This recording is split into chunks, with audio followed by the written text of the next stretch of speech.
Alright guys, I am back with my review of this week's WWE Monday Night Raw for December 9th, 2013. And finals are over, so I've finished off this semester.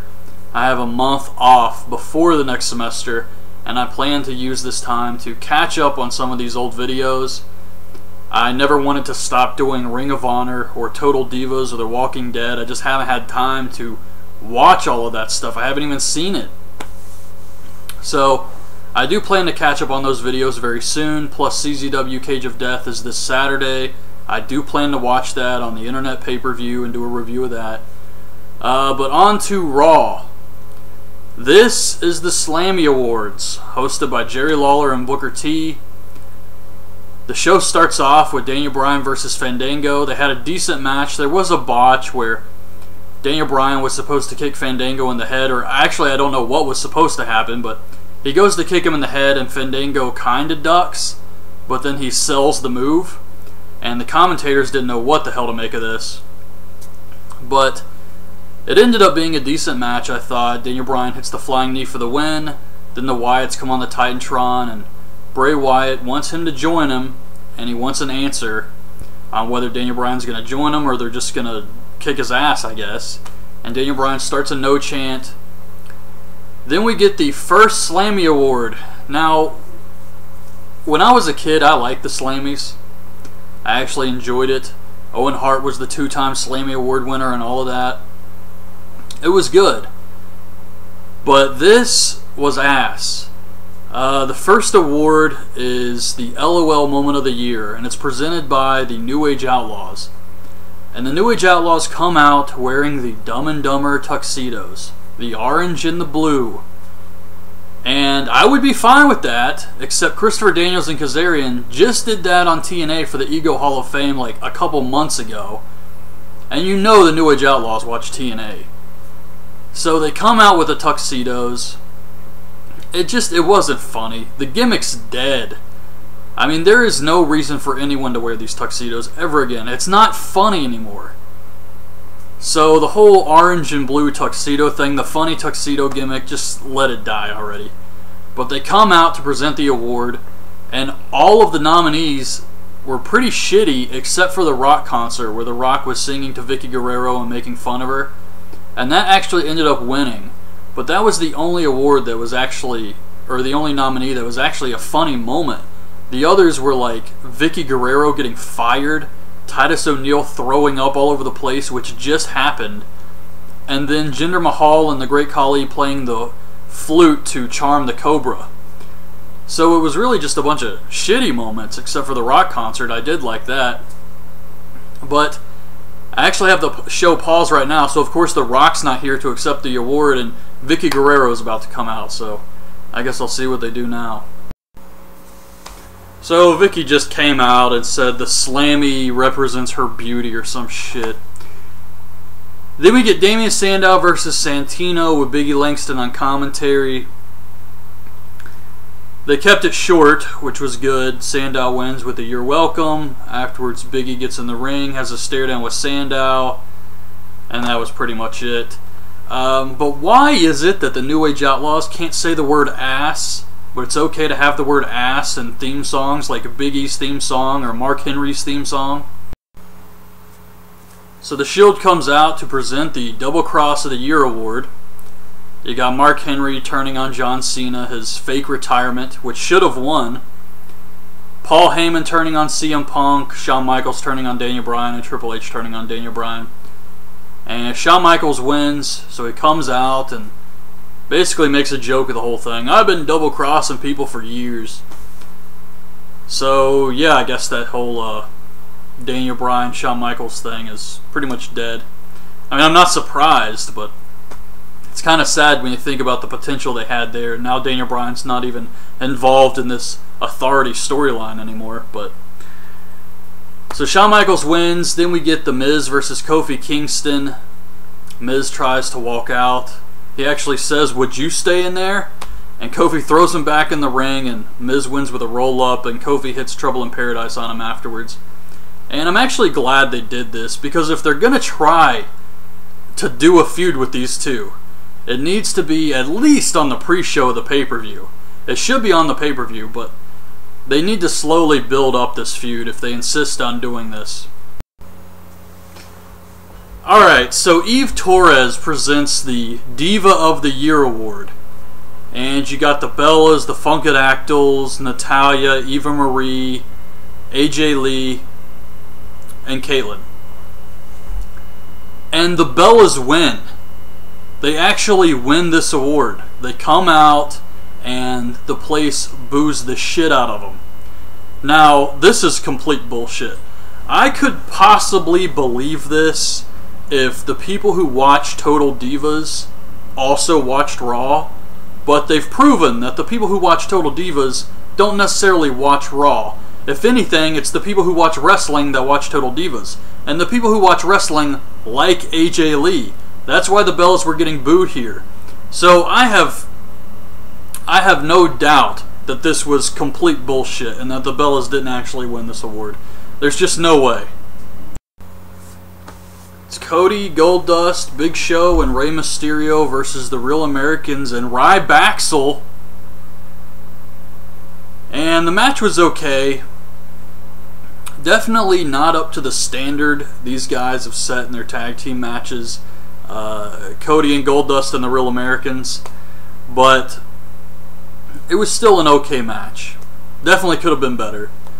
But Rey Mysterio hits the 619 and the splash on Curtis Axel for the win.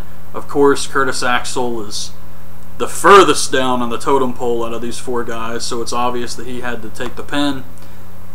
Then we get the Superstar of the Year Slammy, presented by Shawn Michaels.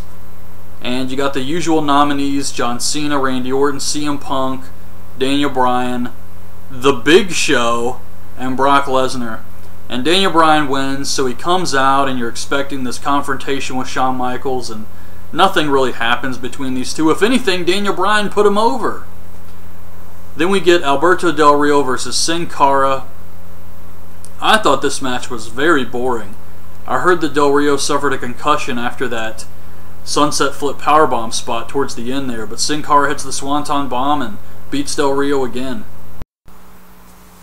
The Primetime Players present the best chant of 2013, and this also goes to Daniel Bryan. Then we get Brodus Clay versus Xavier Woods.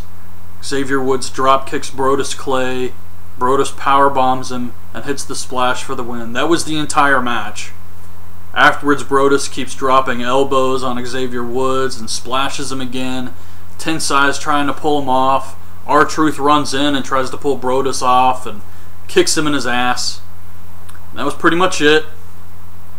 Then The Miz presents Best Insult of the Year. And you got Zeb Coulter and some of his lines. AJ Lee's pipe bomb on the Total Divas. What else was there? Paul Heyman going off on CM Punk. And Stephanie going off on the Big Show. And Stephanie actually wins this. Even though, for me personally, I think it would come down to Zeb Coulter and AJ Lee, because Zeb had some really great insults this year. CM Punk versus Dean Ambrose. This match was alright. Honestly, I'm getting a little burned out at this point though, so it was a little slow paced for me. But Ambrose throws Punk to the outside, and he distracts the referee, expecting Roman Reigns and Seth Rollins to beat up Punk for him. And they don't. So he goes outside and he gets in their face, and they're like, "Man, you said you got it." So Ambrose says, "I'm going to finish him off by myself." He throws Punk in the ring, and Punk hits the GTS, gets the win. Afterwards, Roman Reigns spears CM Punk. Then Mick Foley presents the most extreme moment of the year. You had CM Punk beating down Paul Heyman at Hell in a Cell, Ryback spearing Cena through the stage, The Shield killing The Undertaker, and there was one more moment. Oh yeah, the Wyatt family taking out Kane. And CM Punk beating down Paul Heyman actually won the Slammy, but I mean, let's be honest, none of these moments were really extreme. This show literally put me to sleep. I actually had to take a nap. I was so close to finishing the show. I was very close. I was trying to do it, but I couldn't. I had to sleep for a little bit. It was just so boring. But then we get Luke Harper and Eric Rowan versus the Usos, and I did like this match. Luke Harper beats one of the Usos with a clothesline. Then Bret Hart comes out to present the Match of the Year Slammy. Now, I like Bret Hart. I've been a Bret Hart fan forever. But I'm wondering if these appearances are actually starting to hurt his legacy, because he has been fucking terrible. He was terrible here. He was terrible at Survivor Series on the panel. And I just do not care to see Bret Hart again. As bad as that sounds, there's no reason to bring him out here. And Shawn Michaels wasn't the best, but at least he has some charisma. All Bret Hart did was read the teleprompter and still fucked it up. But the Match of the Year candidates are Cena versus Rock, Punk versus Taker, the Rhodes Brothers versus The Shield, and Brock Lesnar versus Triple H in the steel cage. And John Cena versus The Rock actually won the Slammy. And this is another Slammy I just have to call bullshit on. I think they just wanted to make sure Cena got a Slammy. But out of those 4 matches, and I'm pretty sure there have been better matches this year than these 4, but if I had to pick one out of these 4, it would be Punk versus Taker, not Cena versus Rock. So yeah, I definitely think this was another bullshit Slammy. Then we get Natalya versus Tamina. A very short nothing match here. Natalya beats Tamina with a sharpshooter.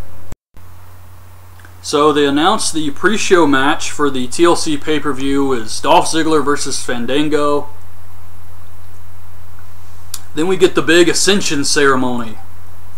Triple H and Stephanie come out with all these former world champions and former WWE champions like Daniel Bryan, Bret Hart, Shawn Michaels, Jack Swagger, CM Punk, The Great Khali, Mark Henry, Christian. So all these guys are in the ring. And Triple H is trying to put over this big Ascension ceremony, and he's saying this is the last time we'll ever see both belts, and it's epic. And nobody gives a shit. He's trying his best to put this thing over, and no one cares, man. So the fans are just chanting for Daniel Bryan the whole time. They're chanting yes. Triple H brings out Randy Orton and John Cena. 2 guys the fans boo. So Randy Orton's cutting his promo, and he says that Mick Foley, who was also there, he says Mick Foley, he actually took years off of Mick Foley's life. And then he lays into Bret Hart and Shawn Michaels, which I actually thought was funny. But the fans were chanting boring. Then it's John Cena's turn. Fans boo him. And Cena actually uses Daniel Bryan. He says, "What's your name? Where are you from?" And he's getting all these cheap pops from Daniel Bryan. He's having to use Daniel Bryan to get over as a babyface. It was fucking pathetic, man, honestly.